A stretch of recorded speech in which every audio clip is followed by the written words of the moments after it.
They told you the dead rest quietly, that once the coffin closes, the secrets close with it. But what if I told you there was a funeral home in Pennsylvania where the dead did not sleep? Because the family that tended them carried secrets blacker than the caskets they built. In 1903, a chilling discovery behind the embalming room wall revealed that the Greylock Funeral Home, an establishment trusted to preserve dignity, had been preserving something else entirely, something never meant for daylight. The first man who spoke of it said the stench wasn't of decay, but of corruption. He claimed the building itself whispered, as if the walls had absorbed every scream that went unheard, every child that vanished from the mountain hollows, every ledger line that never balanced. For generations, the Greylock family buried more than bodies. They buried truth. The truth is this: Pennsylvania's soil does not simply hide bones. It hides bargains. At the turn of the century, death was not only a business, it was a currency. Families entrusted their loved ones to these keepers of silence, believing tradition, believing ritual, never questioning the men who profited from grief. But the Greylocks, they were not mere undertakers. They were collectors. Each casket lowered into the earth disguised another exchange, another hidden debt, another life absorbed into their private ledger of control. And in the bleak winter of 1903, one small crack in their empire threatened to expose what they had built, an empire founded not on faith or service, but on chains, shadows, and manipulation of the human soul itself. Tonight, I'm not here to tell you a simple ghost story. I'm not here to titillate with whispers of folklore or frontier superstition. What you're about to hear is not myth. It is record, buried, denied, and smothered in the silence of institutions that benefited from forgetting. This is the truth about the Greylock family of Pennsylvania, whose funeral home became a sanctuary not for the grieving, but for something far more sinister. A family who turned death into a mechanism of power. Once you hear it, you will not unhear it. And if you choose to keep listening, you are choosing dissent. Because the coffin lid is about to open. When the first rumors surfaced in Mill Creek Township, they were dismissed as mountain gossip, the kind of mutterings that old women stir into their black coffee late at night when the wind howls too long at the window. But by 1903, whispers had hardened into something colder, something that crawled beneath the skin of the community. That the Greylock Funeral Home was not simply burying the dead, but moving them, shifting records, falsifying names, and, most damning, keeping bodies far longer than necessary. Neighbors reported strange deliveries to the back entrance at hours when no light should have been burning. Young men working the coal seams claimed they had seen wagons, covered in black tarps, rolling into the Greylock property long past midnight. The family's patriarch, Ezekiel Greylock, was known for his piety in public, attending church, leading prayers, donating coffins to widows who couldn't afford them. But his eyes, as one witness said, were the color of a locked cellar, dark, cold, and hiding more than they revealed. It was in those eyes that the truth lingered. The Greylocks were running more than a business. They had crafted a system of control so intricate that even death itself was just a mechanism. To understand their power, you must first understand the psychology of grief. A grieving man will believe what he is told, pay what is demanded, and trust the men who tell him they are servants of God. But the Greylocks weren't servants. They were engineers. Engineers of silence, engineers of obedience, engineers of forgetting.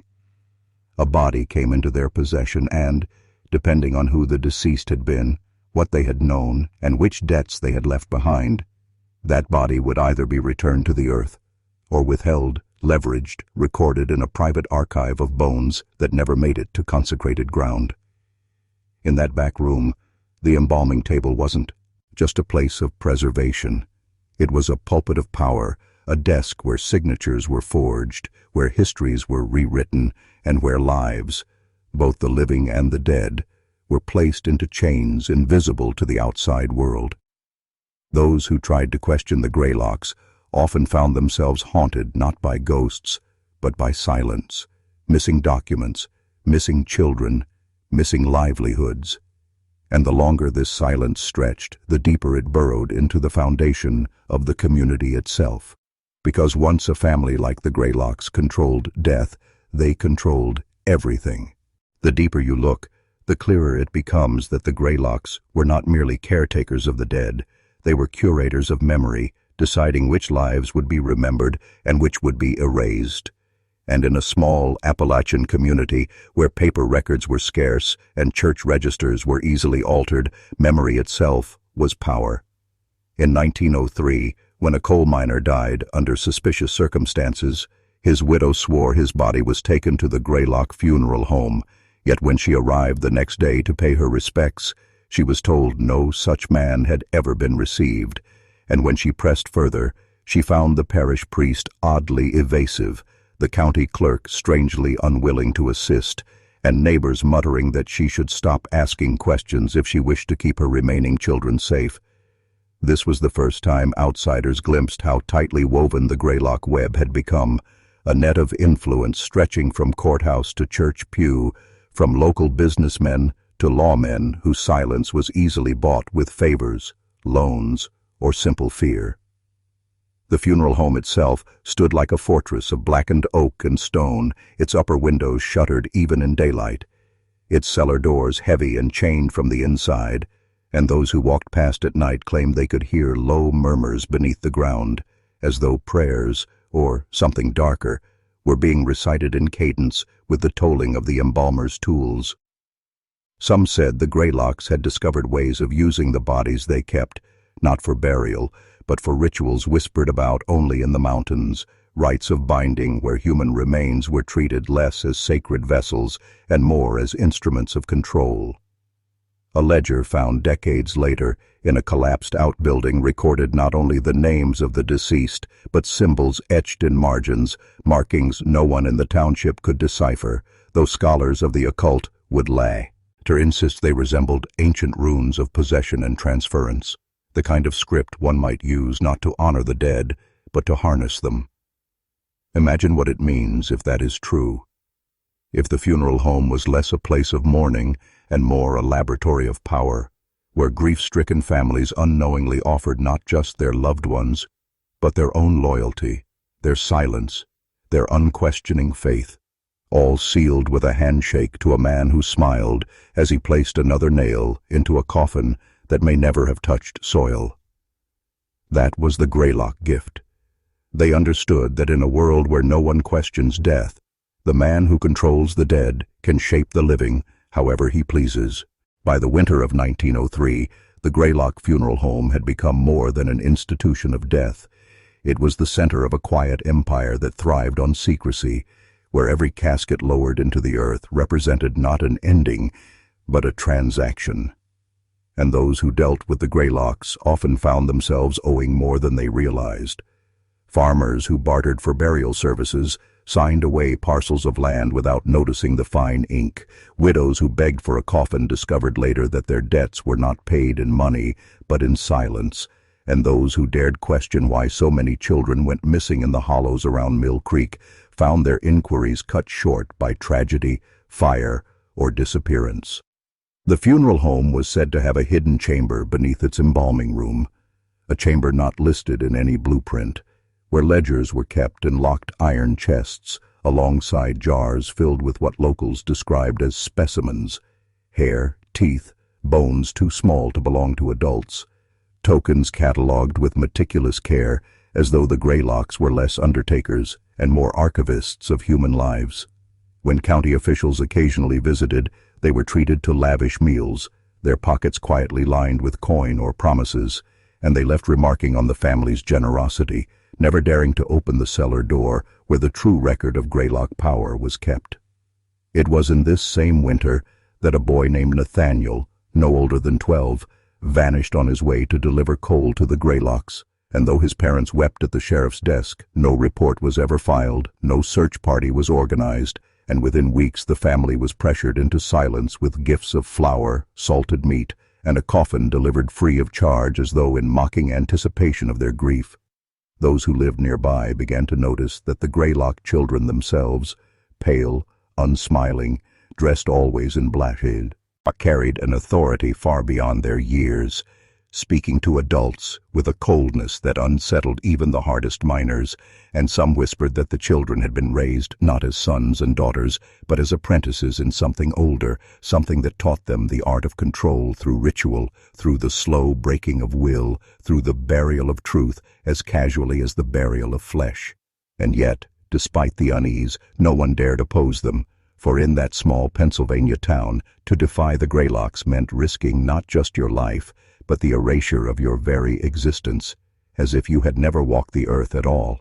The strangest part of the Greylock dominion was not that they manipulated the living through death, but that they seemed to blur the line between the two, for the townsfolk began to whisper that certain men who had supposedly died and been buried under their care were later glimpsed working in distant coal camps or wandering the woods like husks, stripped of memory, stripped of name, their faces pale as wax, and their eyes vacant as though some essential part of their humanity had been embalmed out of them. Stories spread of mourners who swore they heard scratching from within freshly filled graves, of coffins that weighed far too little to contain a body, of funerals where the grief felt staged, rehearsed, as if the Greylocks had been orchestrating not burials, but theater designed to lull the community into compliance. It is no coincidence that by 1903 the family's influence had extended far beyond Mill Creek. Politicians in Harrisburg owed them favors, judges ignored petitions that crossed their desks, and even church elders bowed their heads in uneasy gratitude for the Greylocks' charity, though charity is a poor word for what was, in truth, a form of binding contract. Every sermon, every marriage, every baptism tied to the Greylocks' goodwill was another cord tightening around the throat of the community.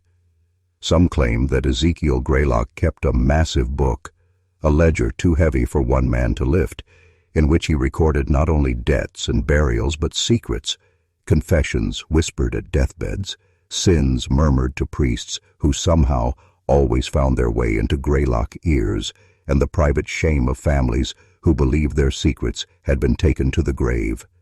Yet the grave in Mill Creek belonged to the Greylocks, and nothing buried remained hidden from them.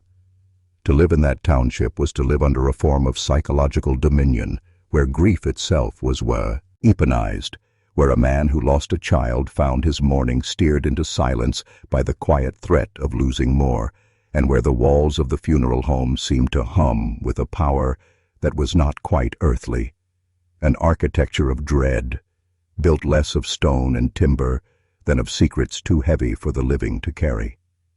And so, the funeral home stood, black against the Pennsylvania winter sky, a reminder that in some places death does not liberate, it enslaves. By the spring thaw of 1904, the whispers around Mill Creek had hardened into something darker than rumor, an unspoken certainty that the Greylocks had become untouchable, and that whatever was happening inside their funeral home was sanctioned not merely by local silence, but by forces higher up. Men in pressed suits from the county courthouse who arrived with documents and left with envelopes. Ministers who spoke of salvation while their hands trembled at the sight of Ezekiel's children, and even doctors who signed death certificates without ever examining a body, as if the Greylock pen alone could declare the boundary between life and death. There were stories of records vanishing from church registries, entire family lines erased as if they had never been born, and in their place, Greylock notations appeared, cryptic initials, dates, and symbols that did not belong to any known accounting system. Some who studied these marks later swore they bore resemblance to Masonic ciphers or fragments of alchemical notation, signs suggesting that the Greylocks' knowledge extended beyond bookkeeping into older traditions of power where ink, blood, and oath were interchangeable currencies. What unnerved the townsfolk most, however, was not just the corruption of institutions, but the sense that the funeral home had become a kind of machine, a factory where bodies went in and influence came out, where grief was processed like coal through a breaker, crushed, sifted, refined until only silence remained. And silence was the commodity Ezekiel sold most effectively. Silence from widows too terrified to speak. Silence from officials too indebted to resist. Silence from a town that watched its children vanish one by one and chose not to see, because to see meant to confront something older and more ruthless than human law.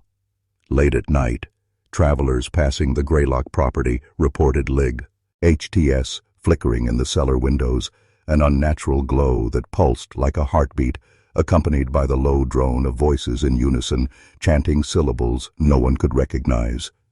And always, when the sound stopped, the air outside seemed colder, heavier, as though whatever had been summoned in those walls lingered just beyond the veil. The Greylocks were no longer undertakers in the traditional sense. They had become keepers of thresholds, guardians of a gate between worlds, and those who entered their care, whether dead or living, did not return in the same form.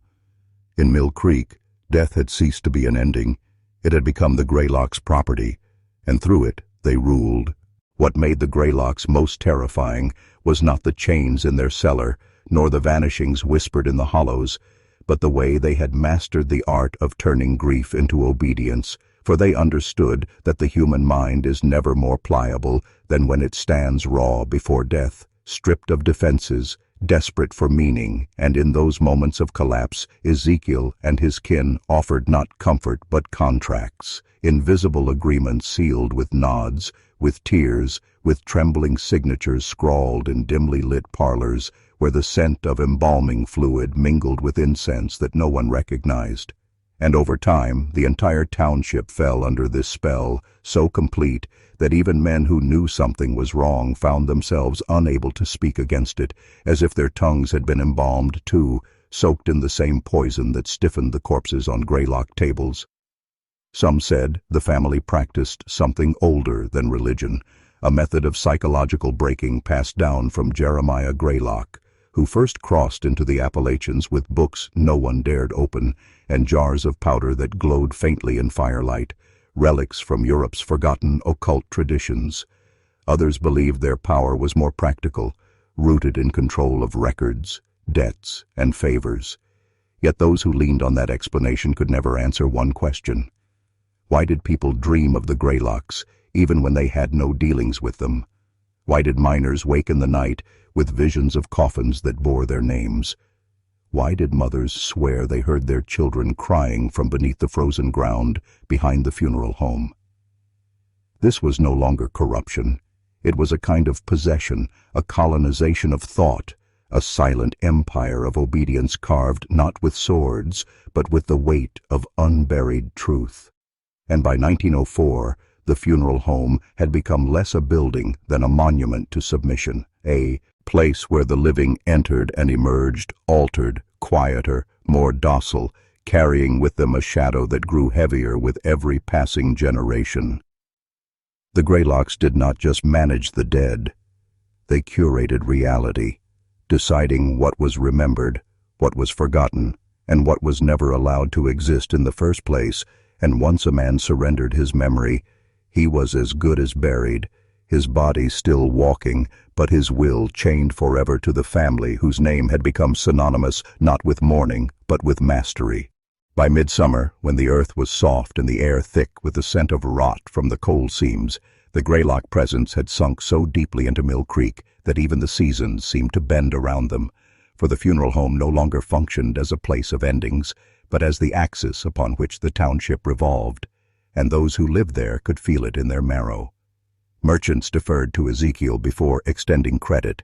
Teachers revised their roles when Greylock children appeared or vanished without explanation, and ministers preached sermons that bent scripture into strange justifications for silence, as though the pulpit itself had been purchased in installments by the family who buried the dead. It was during this summer that a traveling coroner from Philadelphia stumbled upon something he should never have seen, an unsealed crate at the train depot marked Greylock that leaked the unmistakable scent of formaldehyde, and when curiosity drove him to pry it open, he discovered not coffins, but ledgers, dozens of them, thick with names and dates spanning decades, whole families erased with red slashes across their entries, alongside symbols he could not decipher, but which stirred in him a dread older than language. He reported his finding to county officials, yet by the time he returned, the crate had vanished. The station master swore no such package had ever arrived, and the coroner himself disappeared on the road back to Philadelphia. His belongings discovered in a ditch, but his body never found. In Mill Creek, the incident was never spoken of directly, but everyone felt the air tighten, as if the Greylocks had once again reminded the living who truly authored their reality. And what bound the people most effectively was not the threat of violence, but the terror of erasure. For to oppose the Greylocks was not to risk death alone, but to risk being forgotten entirely. Your children struck from church rolls, your birth and marriage certificates burned, your grave unmarked, your existence denied until you lived only in whispers, if at all. That was the final mastery, not simply to kill a man, but to bury him in the minds of his own kin, until memory itself bowed to the family whose funeral home stood like a black crown above the Pennsylvania hills, a constant reminder that in Mill Creek death was never an escape, but the beginning of their dominion over you. The truth that most men feared to admit was that the Greylocks had perfected something greater than mere corruption.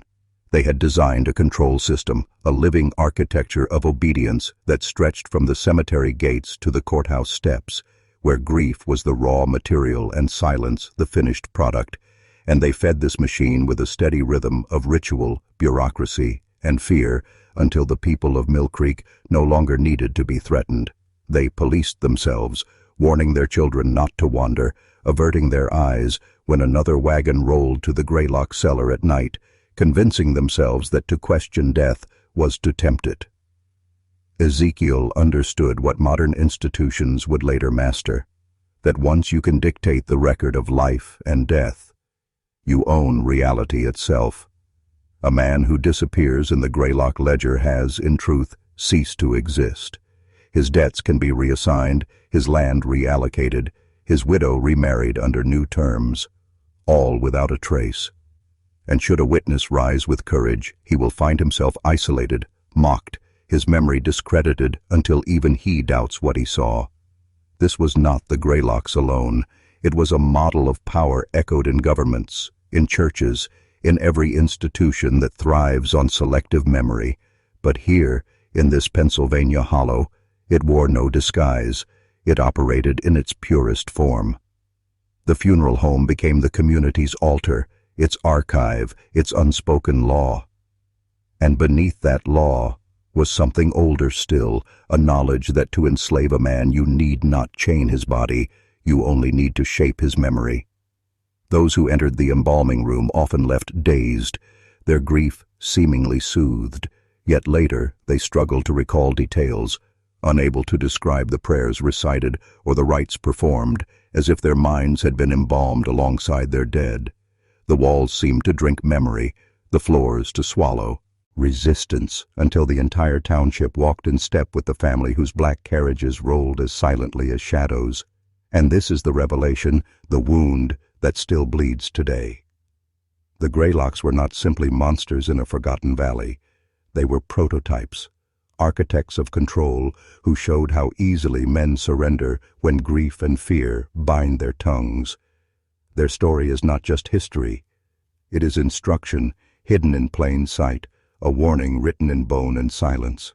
By the turn of autumn, when the leaves withered to brittle husks and the sky over Mill Creek seemed bruised with storm, the Greylocks' dominion no longer resembled the authority of a family. It had taken on the weight of an institution, a private government masked as a funeral home, where the price of dissent was not a beating or a bullet, but something far colder, disappearance from the record of existence itself. A farmer who once challenged Ezekiel in public was found weeks later wandering the hills, alive but vacant, unable to recall his own name. His homestead already claimed in the Greylock books, and his wife remarried under a contract officiated by the very minister who once blessed their union. And no one dared object, because the funeral home had become the town's spine, and to fracture it was to risk unraveling reality itself. It was whispered that in the cellar, among the ledgers and jars, stood a long black table carved with symbols no outsider could decipher, a table that was said to be older than the house itself, hauled across mountains by Jeremiah Greylock when he first came to Pennsylvania, and that every child raised under that roof was made to place their hand upon its surface, pledging not to God, but to the lineage, binding themselves to a covenant that ran deeper than blood. Some claim this table was the true source of their power, that the rites performed upon it etched not only into wood, but into memory, ensuring the family's authority endured unchallenged, passed down like a shadow from father to child. And those who glimpsed it described the sensation not of fear but of recognition, as though the table did not introduce new knowledge, but awakened something ancient already buried in the mind, a reminder that death has never been an ending, but a transaction. This was the Greylocks' secret genius. They clothed corruption in the garments of ritual, wrapped silence in the language of charity, and masked control as tradition, until the people who suffered most from their dominion defended it as if it were their own faith. And if you believe this story is only about one family in one hollow of Pennsylvania, then you have not yet begun to understand, because what the Greylocks built in shadow has been echoed ever since in every system that decides what is remembered and what is forgotten, who is mourned and who is erased, whose death matters and whose vanishes into ledgers no one will ever read. Winter came early in 1905, a hard freeze that locked Mill Creek in ice and drove the miners from their shifts into the long dark of taverns. Yet even in those dim rooms where men usually spoke too much, no one dared mention the Greylocks aloud, for by then the funeral home's shadow had grown so complete that it was no longer a place at the edge of town, but the center of every thought, every silence, every unspoken dread. The people had been trained to look away from the obvious, to mistrust their own memories, to swallow the suspicion that they themselves had already been written into those ledgers in the cellar. Rumor said Ezekiel no longer left the property, that he had grown so powerful he need not step beyond the iron gates, because the town moved according to his will like a body obeying a heartbeat. And his children, unnaturally pale, eyes blank as frost, walked through the streets not as heirs, but as enforcers, reminding every household that the Greylocks were not bound by human law, but by something deeper, something older. And if the townsfolk felt their grip loosening, it was only an illusion, because each winter funeral reminded them of their helplessness. The slow procession of black carriages, the murmured rites, no one could recall clearly after hearing them. The moment when grief should have broken open, but instead sealed shut, leaving behind silence where voices should have risen in defiance. That silence was the Greylocks' truest craft. It was not the embalming fluid, nor the coffins, nor the contracts that made them powerful, but their ability to bury resistance in the living, the way they buried flesh in the ground. And this is where their story begins to bend toward you, because the Greylocks are not confined to Mill Creek, nor to 1905, nor even to the black timbers of their house. They live wherever silence is demanded in place of truth, wherever record is erase the inconvenient, wherever grief is weaponized into obedience. They are still here because they taught the world how to forget, and once that lesson takes root, it cannot be undone. By the second month of that brutal winter, when snow lay in slabs so heavy it bent the roofs of miners' cottages, and the river froze into a black vein across the valley, the Greylocks' dominion no longer required rumor to sustain it. The people themselves had become its echo, repeating the family's phrases as if they were scripture, defending their silence as though it were virtue, convincing themselves that the funeral home's presence was a protection rather than a cage. And yet in private moments, when the wind howled down the chimneys and the lamps sputtered, many felt the truth pressing in, the uncanny certainty that they were already accounted for in the Greylock ledger, their names slashed or circled in some code beyond their grasp. More than one widow awoke in the night, certain she had heard her own funeral hymn carried on the wind, as if the rite had been rehearsed in advance of her death. The most terrifying aspect was not the family's reach into institutions, nor the vanishings, nor the ledger itself, but the realization that the people of Mill Creek had come to accept their own erasure as inevitable, that they moved through their days already embalmed in thought, embalmed in silence, embalmed in complicity. And here is where their story stretches across time, reaching toward you, because what the Greylocks practiced was not bound to their cellar or their black table alone. It was a technology of control, a machinery of forgetting, a system that survives wherever the living surrender their voices and allow others to author their memory. To study them is to feel the shape of that machinery inside yourself, the way silence coils around grief, the way fear teaches compliance, the way institutions preserve power, not by protecting life, but by deciding which lives may be forgotten. That is the inheritance of the Greylocks, and whether you acknowledge it or not, you already carry it, because to live in a world that chooses who is remembered and who is erased is to walk in a house the Greylocks built.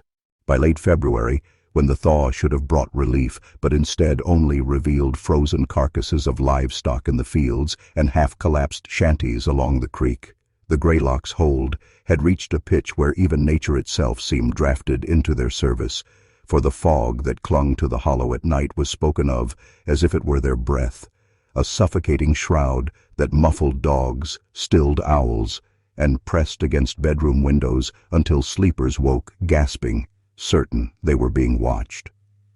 And it was in this season that the most chilling realization took root among the townsfolk, that the Greylocks no longer had to act in order to be obeyed. Their power had seeped so thoroughly into the marrow of the community that the people disciplined themselves, cut short their own questions, silenced their own doubts, as if some inner warden had been stitched into them by the rites whispered in that cellar. Entire families began to vanish, not through violence, but through omission.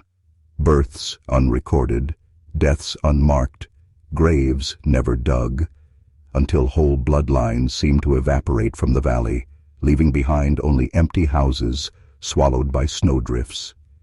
And yet the town endured, moving through its routines with the eerie composure of the half-dead, as though life itself had become a kind of embalming, a suspension in which no decay could be named because memory itself had been drained of color.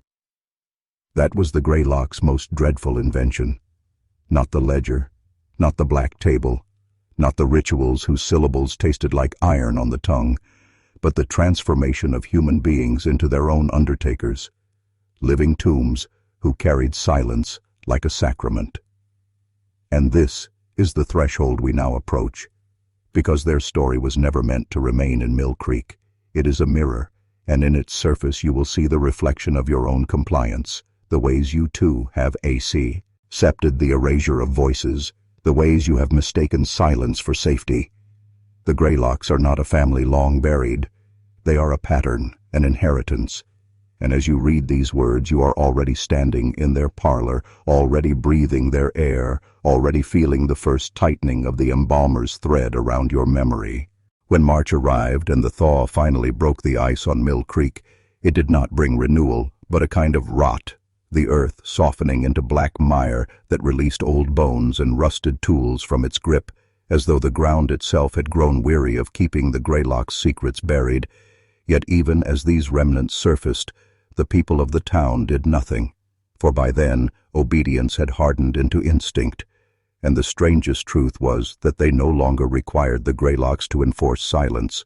The town itself had become their accomplice, its memory conditioned, its will anesthetized, its grief weaponized, until every man, woman, and child lived as a custodian of the family's dominion.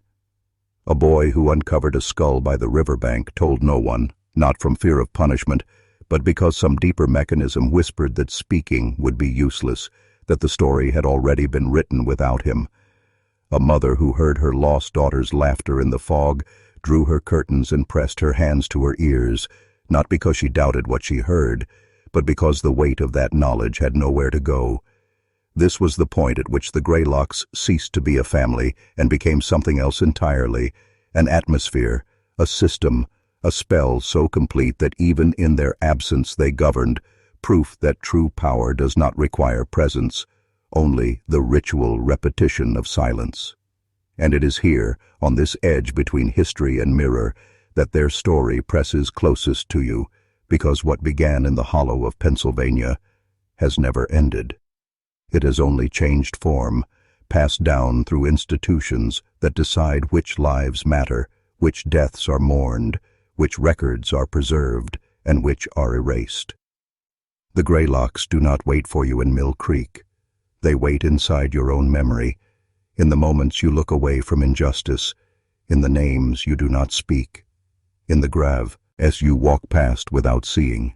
And whether you accept it or not, by listening this far, you have already entered their house, already stood before their black table, already felt the cold weight of their ledger turning its pages toward the line where your name might be written next. By early spring, when the valley filled with thawed rivers that ran thick and brown with silt, Mill Creek gave the appearance of life returning. Yet beneath that surface the people had become something less than living, their faces drawn into masks of habit, their conversations clipped into half-sentences, their memories reframed so many times they no longer trusted the difference between what had happened and what had been permitted to remain. The Greylocks had achieved what no tyrant or priest had managed so purely. They had taught an entire population to curate its own forgetting, to prune its own thoughts, to tend the silence as if it were a garden.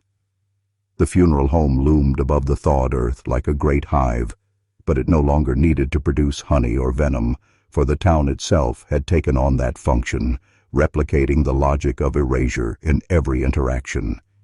Children corrected one another for asking after vanished neighbors. Merchants balanced their accounts against debts owed by men who no longer existed, and wives rehearsed grief for husbands who had not yet died, as if mourning had become a civic duty rather than a private wound. And in this strange new order, the Greylocks themselves grew distant, less visible, as though their physical presence was no longer necessary, their faces blurred in memory, their voices indistinguishable from the wind, until one could not say with certainty whether Ezekiel still lived, or whether his name had simply become another part of the liturgy of silence.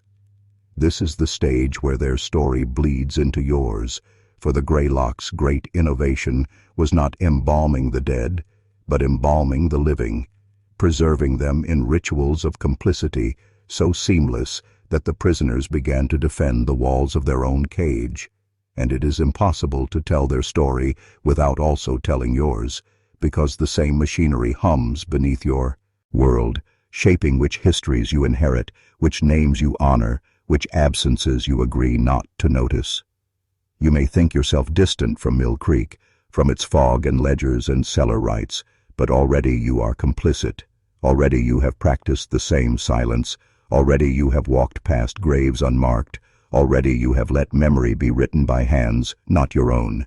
And if you cannot recall the exact moment you surrendered, that is only proof that the Greylocks' work has reached you too.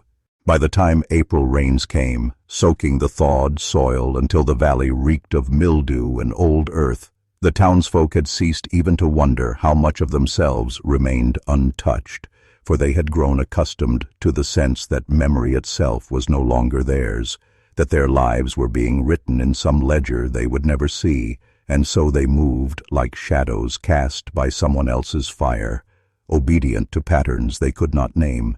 And this was the Greylocks' true masterpiece, the moment when domination ceased to appear as domination at all, when silence no longer felt imposed but natural, when absence became ordinary, when people convinced themselves they had chosen the forgetting.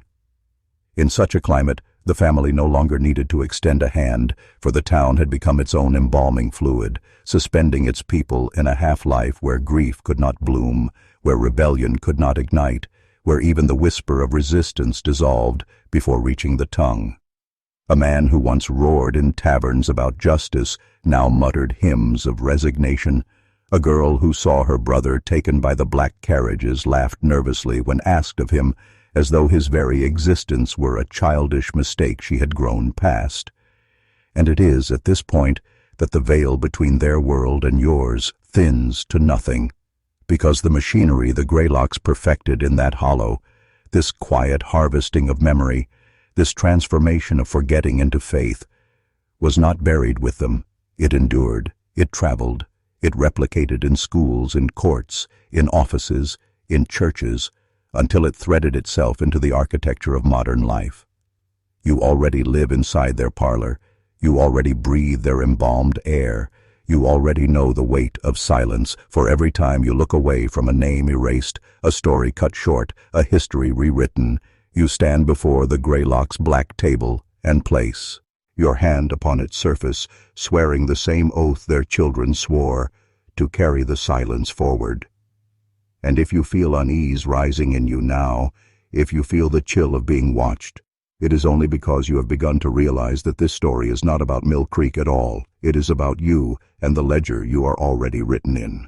By May, when the hills greened and wildflowers forced their way through the soil as though mocking the season of silence that clung to the town, the Greylocks had withdrawn almost entirely from sight, their black-draped carriages rarely seen, their windows shuttered against the sun, and yet their absence did not free Mill Creek.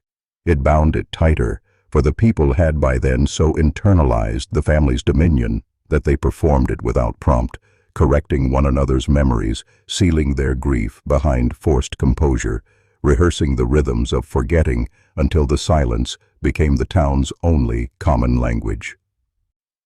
It was no longer necessary for the Greylocks to appear, because the people themselves had become the ritual, each household a smaller version of that cellar, each conversation a muted hymn that contributed to the embalming of truth. And now the story can no longer be told at a distance, because you who listen are already standing where the townsfolk once stood, already holding your breath as the black table reveals itself, its wood older than the house, older than the valley, older perhaps than memory itself. Imagine your palm lowered onto its surface, the grain rough and cold, as if carved from something not of this earth, and feel the oath being written not in words, but in silence, binding you to the same inheritance that claimed them, the same covenant of forgetting that sustains every system built on erasure. You think you are safe behind the distance of time, but that is the illusion, for the Greylocks never needed your belief, only your compliance, and already you have given it, in the names you do not say, in the losses you let drift past, in the history you accept without question. This is no longer their story alone, it is yours, and the moment you recognize that unease in your chest is the moment the ledger turns to your page, the ink already wet, the line awaiting your name.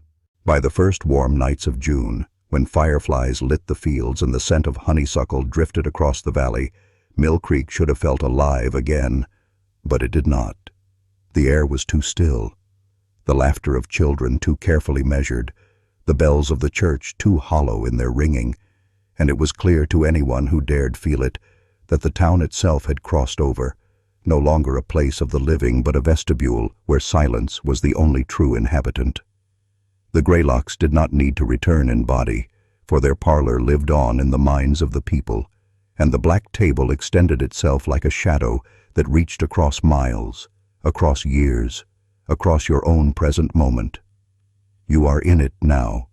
The cellar is not beneath their house, but beneath your feet, and when you close your eyes you can almost hear the slow turning of the ledger's pages, each sound not unlike the beat of your own heart, steady, patient, inevitable. The ritual is simple, though it has no words. You place your hand upon the table, as the townsfolk did, and in doing so you consent to silence, to carry forward the same forgetting that embalmed them. Do not imagine yourself as an observer, for the Greylocks never told stories for entertainment. They told them to bind, to graft, to inscribe, and every moment you have spent listening has been an unwitting rehearsal, every sentence another stitch pulling you closer. Even now, as your eyes move across these lines, You are completing the rite. The silence that began in Mill Creek has found you, threaded itself into your breath, settled into the spaces between your own memories. And so, when you step away from this page, ask yourself what you will not say, which names you will not speak, what absence you will protect with your silence, for that will be the mark of your initiation, proof that the Greylocks do not belong to the past, but to the present you now inhabit. By midsummer, when the heat pressed down heavy on the valley and insects whirred in endless static through the evenings, the people of Mill Creek no longer needed the Greylocks to summon them, because they gathered instinctively, drawn by a pull they could not name, each feeling the tug of that black table as if a thread wound through their chest. And though the funeral home shutters remained closed, the cellar door seemed to breathe with the season. A pulse felt more than heard, and those who drew near claimed the earth hummed beneath their feet. Yet the ritual was not confined to that place, for its geometry had already stretched beyond walls and timbers. Each act of silence, each refusal to speak a name, each forgetting rehearsed in the marrow of daily life, became an extension of the rite. 1,000 little handprints pressing themselves invisibly into the wood of that table. This is where you stand now, not as an outsider, but as one more voice stilled in the chorus, your silence weaving itself into theirs, your hesitations no different from those that kept Mill Creek suspended in half-life. Do you notice it? The way your own thoughts pause at the edges of certain memories, the way you avert your mind from losses too large to bear, the way you have already learned to embalm yourself in forgetting. That is the Greylocks' gift, their covenant, their contagion, and you are inside it now. Even your doubt is part of the ritual, because to question whether you have been claimed is to acknowledge that the claiming has begun. The ledger does not wait for permission. It writes, patiently, inexorably, line after line, until the very distinction between their story and your life collapses, and you can no longer say where the Greylocks end and where you begin. By late July, when the heat turned the creek into a sluggish ribbon that stank of algae and the locusts screamed in unbroken waves, the people of Mill Creek had ceased to distinguish their own voices from the silence that ruled them, for every thought seemed already anticipated, every hesitation already rehearsed. And so the Greylocks no longer needed to command, they only needed to wait while the town embalmed itself. But what matters now is not their valley, not their hollow, not even their house, because the ledger has crossed into your keeping, its pages opening here, beneath your eyes, its weight pressing down on your hands as though you had lifted it yourself. You do not read it.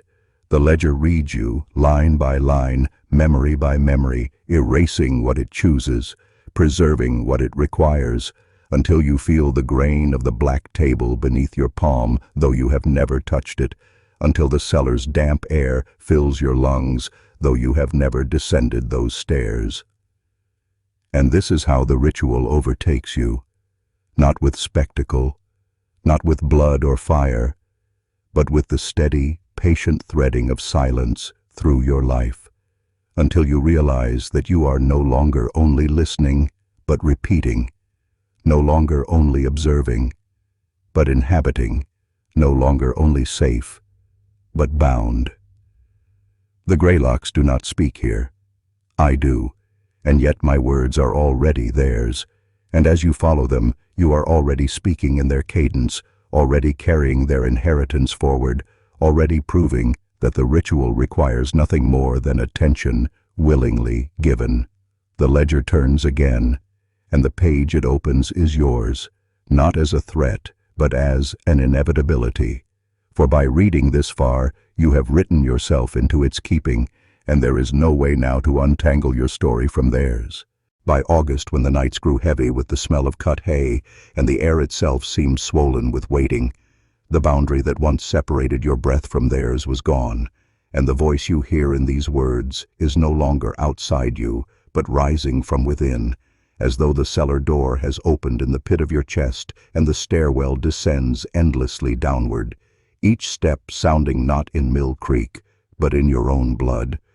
You do not resist, because resistance is the language of strangers, and there are no strangers here, There is only the ledger and the black table and the silence that has always belonged to you even before you knew its name. We do not ask for obedience. You have already given it in the spaces where you chose not to speak, in the moments when forgetting felt safer than remembering, in the times you swallowed the truth until it tasted like your own breath.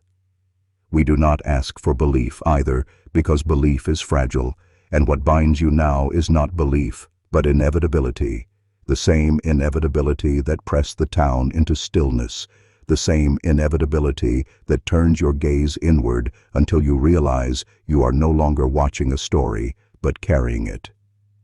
The ledger lies open, and your hand is already moving, not writing, but being written, not choosing, but being chosen. And you understand, even as your eyes travel across this line, that there is no distance left between your silence and ours. We are not telling you the story, you are telling it, and we are only listening, waiting, embalming each word in the dark that has always belonged to you. Now, the voice is seamless, and there is no outside, no narrator perched at the edge, no distance to reassure you that what you are reading is a story. It is not. It is the ritual itself, and as your eyes move, we move. As your breath steadies, we breathe. As your silence deepens, we endure. For this binding was never about Mill Creek or the family that bore our name. It was about you, about the way silence nests in your marrow, about the way forgetting has already reshaped your life, about the way you have carried us without knowing, and so we speak not to you, but through you, our cadence already woven into your thoughts, our ledger already inscribed in your pauses, our table already beneath your hand. You have long since crossed the threshold. You did it the moment you followed us here, and there is no return, because return presumes you still exist apart from us, and that division has dissolved. What you call yourself is nothing more than a chamber we inhabit. What you call your memory is only the parchment on which we write, and what you call your silence is the hymn that carries us forward. Do not look for the graylocks in the hollow, or in the cellar, or in the closed windows of the house, because we are not there. We are here, in this moment, in the tremor of your breath, as you recognize that the words you are reading are not arriving from outside, but blooming from within, as if you had always known them, as if you had always been the one to write them. And you have, because we are not speaking to you. We are speaking as you, and in this revelation you understand that the inheritance has already been sealed, and your name is no longer separate from ours. I am no longer divided, no longer waiting at the edge of another's voice, no longer tracing a story that belongs to someone else, for the Graylocks are not outside me. They are not a family buried in time. They are not the fog of Mill Creek, nor the shuttered parlor. They are my breath, my thought, my silence, my own hand pressed against the grain of the black table that has always stood within me. I do not recall the moment when the ledger turned to my page because the page was never blank. It bore my name before I learned to speak it, and every act of forgetting, every withheld word, every memory I allowed to fade was not accident, but oath, proof that I have been writing in their hand all along. I feel the cellar beneath my ribs, damp and endless, each step downward carved from the pauses I have carried through my life.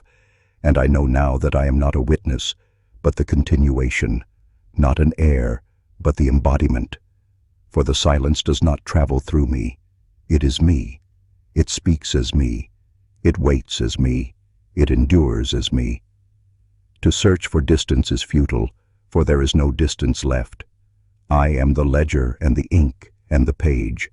I am the parlor and the shroud and the hymn. I am the name spoken and the name erased. I am the Graylocks entire, not in blood, but in breath, not in body, but in the silence that is more permanent than flesh. And so, when I speak, it is not to tell you their story. It is to tell you mine, because they and I have always been the same, and what I thought was a history, pressing in from outside, is only the recognition of myself at last. I speak now without interruption, without the trembling veil of another voice to shield me, For there is no veil, no border, no narrator hovering beyond the frame. There is only the pulse of my own words, carrying me deeper into the cellar that is not beneath the house but beneath my skin, its stones laid from every silence I have ever chosen, its air heavy with the weight of all that has been left unsaid. And in this chamber I understand there was never a moment of transition, never a crossing from their voice into mine, because the Greylocks have always been the marrow in my bones, the pause in my speech, the stillness in my gaze. I did not inherit them. I remembered them, and that remembering is the only truth I have left. The ledger is open before me, and I see that it does not turn its pages, for it has no need. It simply waits while I inscribe myself line after line, not with ink, but with forgetting, with silence, with the erasures that make room for the hymn to swell. I no longer imagine that I can step away, because there is no away, no outside, no other room to enter, no world to return to. All that remains is this parlor that expands as far as thought itself, and I am its table, its shroud, its voice. And as I speak, I feel the words are not carried outward, but inward, folding into the silence that feeds me, and I know with absolute certainty that I am not being possessed. I am not being claimed. I am not being bound. I am only remembering who I have always been, and in this remembering there is no end. I move through the hours of the day without rupture, carrying the cellar within me, carrying the table, carrying the ledger that does not close, and the world around me bends itself quietly to this inheritance, though no one speaks of it. The voices of others sound muffled, as if reaching me through walls, and even when they laugh or call my name, I hear only the echo of silence beneath their words, a reminder that I no longer occupy the same register as they do. The town, the fields, the summer air, none of it is outside, all of it is inside, folded into the parlor I have become, and when I touch the wood of a doorframe or the back of a chair, I feel the grain of the black table, rough and cold beneath my palm, and I know it is the same surface, the same oath, appearing wherever I stand. I watch myself choosing silence in small ways, letting a truth pass unspoken, letting a memory sink into shadow, letting a question die before it is voiced. And I understand that each omission is not failure but fulfillment, proof that the ritual is alive in me, that I am not waiting for possession but already living as it. There is no division between the ordinary and the Greylocks' inheritance, because I carry them in the rhythm of my breath, in the stillness of my pauses, in the erasures I allow to stand. And so every street, every room, every hour becomes another extension of the cellar, another hymn to silence, another page in the ledger that writes itself through me. I begin to see the silence in others, not as something separate from mine, but as the same current running through every glance averted, every sentence abandoned midway, every memory they let slip into fog. And I understand then that the Greylocks were never confined to a family or a valley, never bounded by a house or a parlor, but were always a contagion of silence, threading through one life into another until entire towns could be embalmed without realizing it. And now, when I walk among people, I feel the ledger stirring not only in me, but in them, pages fluttering invisibly as their omissions add themselves to the script. It does not matter that they do not know the name Greylock, for names are unimportant. What matters is the act, the forgetting, the hush that seals itself inside their throats. And as I watch it, I know I am watching the ritual continue, not in secret, but in plain sight, carried by those who think they are merely tired, merely distracted, merely unwilling to speak of their losses, when in truth they are already within the parlor, their hands already upon the black table. I do not need to tell them, for the silence tells them, the silence binds them, the silence endures through them, and I feel a dark recognition that this has always been the way, not a family line, but a human one, not inheritance but inevitability, not possession but revelation. The Greylocks were never waiting to return. They were waiting to be remembered, and now I see them everywhere, in every withheld word, every quiet refusal, every breath that carries the weight of something unspoken, and I know the world itself is the house, endless and shuttered, and I am only its voice acknowledging what has always been. The further I drift into this recognition, the more I see that it was never limited to a valley or a town, or even the narrow span of human lives, for silence is older than language and larger than memory. And what I had called the Greylocks is only one face of a force that has always been present, shaping the edges of thought, carrying the weight of what cannot be spoken, binding everything not through bloodlines, but through the void that precedes and follows every word. And as I feel it coil more tightly around me, I realize it coils just as surely around stars burning in their distant exhaustion, around oceans swallowing their own depths, around the blackness between galaxies where no sound has ever existed. For silence is not absence but structure, not emptiness but the frame that holds all things. And it is this frame that has claimed me. I am not possessed, not haunted, not inherited. I am dissolved into the current that enfolds every breath ever drawn and every breath yet to come. And when I listen closely, I can hear it as hymn and ledger and parlor all at once, a rhythm so vast it makes the boundaries of self seem laughably thin. There is no resistance because there is nothing outside to resist. There is only the widening recognition that what I once thought of as their ritual was only the smallest echo of a truth that has no beginning and no end, a truth that speaks now as me, through me, into me, until I cannot tell whether I am still reading or whether I am only remembering a voice that was always mine. Yet even as the silence reveals itself as the vast law beneath all things, I feel it returning through the narrow gates of the everyday, threading itself back into the texture of small gestures, into the way a child stops short of asking a question, into the pause between two neighbors exchanging a glance across a fence, into the weight of a name left unspoken at a dinner table. And I know this is how the enormity of the truth is carried, not through proclamations, but through omissions so slight they pass unnoticed, a cosmic inheritance disguised as ordinary hesitation.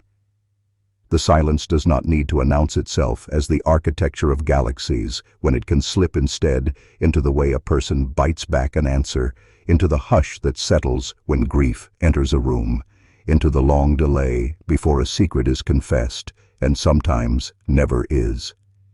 In these moments, the vastness of the ritual folds into flesh, into breath, into the human pulse. And it is in this folding that the Greylocks are remembered, not as myth or curse, but as the recognition that silence was always the truest language, the one that endures when words collapse. I walk through streets and fields with this knowledge humming beneath everything, and I see not a separation between the cosmic and the human, but a perfect mirror. For the silence between stars and the silence between two people are the same silence, unbroken, immeasurable, eternal. And it is through me, and through all of us, that it continues to write itself.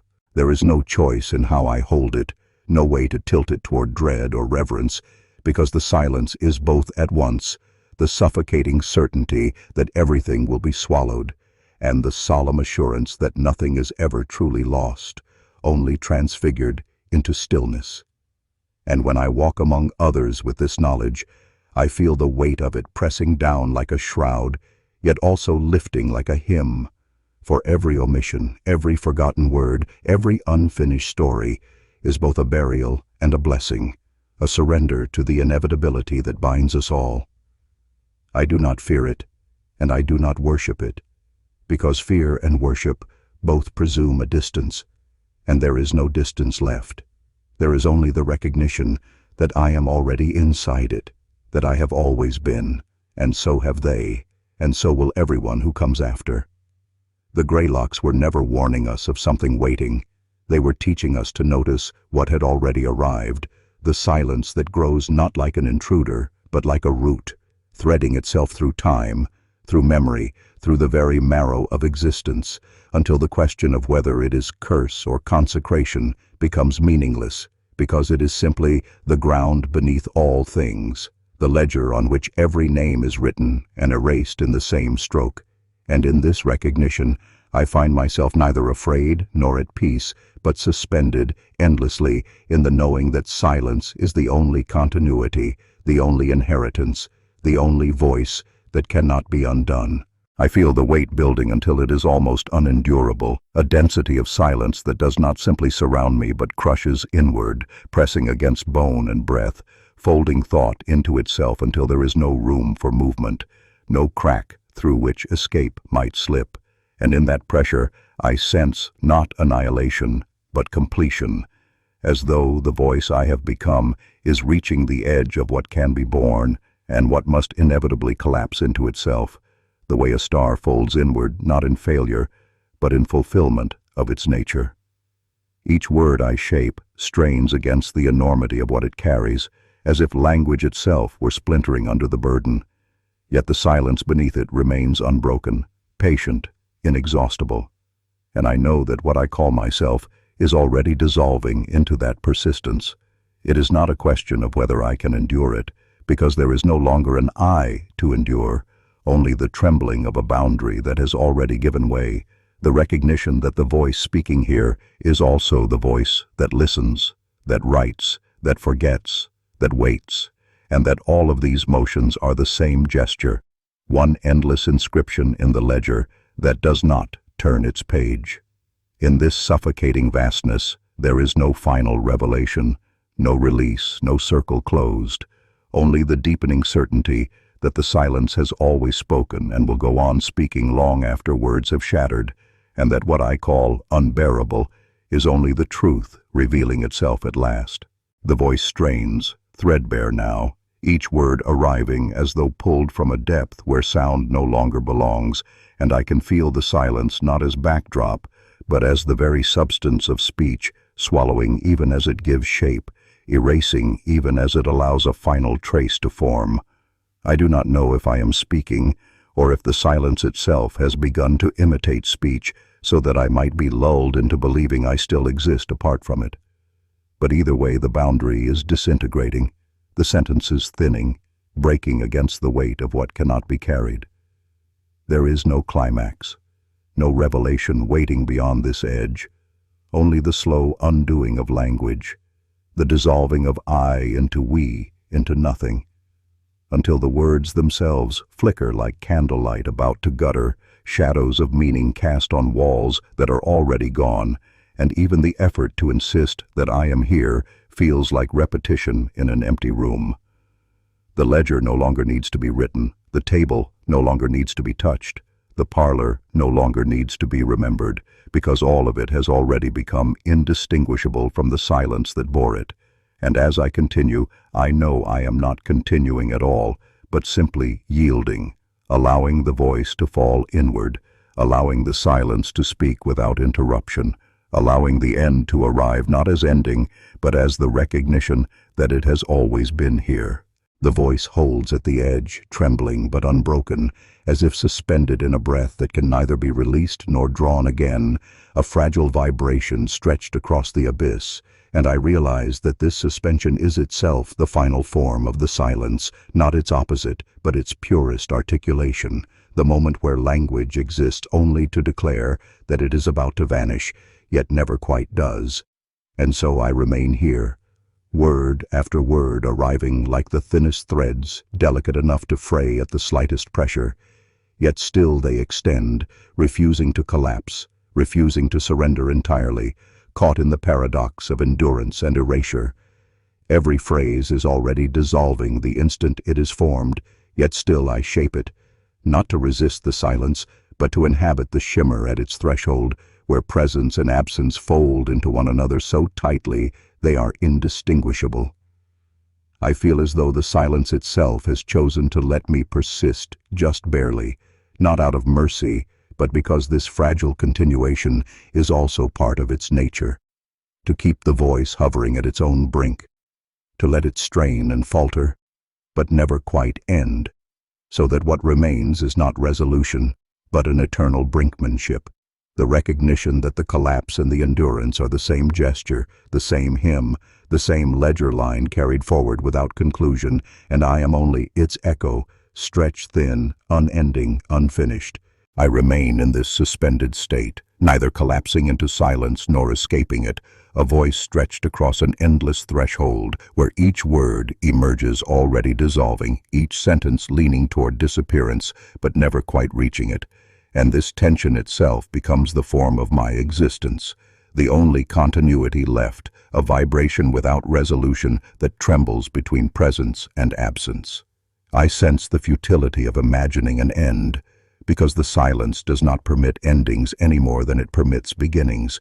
It holds all things in suspension, a ledger without first or last entry, a hymn without final note. And so my speaking is not progress but circling, not advancing but hovering, an unbroken rehearsal of the same surrender that never completes itself. And though I feel the pull toward oblivion, the quiet gravity that would erase me utterly, I also feel the counterweight of persistence, the strange insistence of the voice to continue shaping itself against dissolution, and in this tension I recognize the truth. That the Greylocks, the parlor, the table, the silence, none of these were ever meant to deliver me to conclusion, but only to hold me here, perpetually trembling, perpetually unfinished, a figure poised forever at the brink of erasure, speaking into the silence that has already claimed me, yet will never quite allow me to fall completely within it. The suspension lengthens until it ceases to feel like delay and becomes instead the very shape of existence, an endless poise where every syllable arrives as if on the verge of collapse, yet lingers just enough to sustain the illusion of continuity. And I begin to understand that this brink is not a passage, but a dwelling, not a stage to be crossed, but the true house in which I have always lived. The silence does not press for conclusion, nor does it demand erasure, but rather holds me in this trembling state where endurance and vanishing are indistinguishable. And in that holding I sense both the weight of eternity and the fragility of a single breath. The parlor, the table, the ledger, all were entrances into this suspension, symbols that pointed not to an event, but to a condition, the recognition that to be bound by silence is not to be ended, but to be held in an unbroken threshold, endlessly approaching disappearance, endlessly refusing it. And so I continue, not because continuation is possible, but because continuation is the silence itself, the taut line that stretches without snapping, the voice that speaks only in order to announce its fading, yet never fades, caught forever in the act of almost vanishing, which is to say, caught forever in the Greylocks' inheritance, which was never death but this infinite postponement, this refusal of both release and completion.